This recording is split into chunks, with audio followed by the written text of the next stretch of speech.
नमस्कार. मी बसवेश्वर शिवाप्पा तेरदाळे, बेगमपूर, तालुका मोहोळ. मी गेल्या महिन्यात 6 जून रोजी मंदिरामध्ये गणपतीच्या दर्शनासाठी सहकुटुंब आलो होतो आम्ही. आणि सोबत माझा पोलीस भरती करणारा मुलगा रोहन तेरदाळे याला पण घेऊन आलो.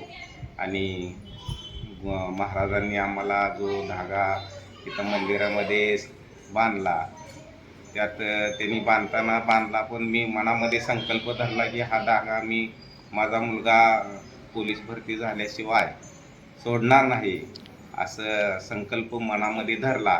आणि तो गणेशाच्या कृपेने आज माझा मुलगा पोलीस भरतीमध्ये सिलेक्शन त्याचं झालेलं आहे. 1 महिन्यामध्ये मला त्याची प्रचिती त्यांनी दिलेली आहे.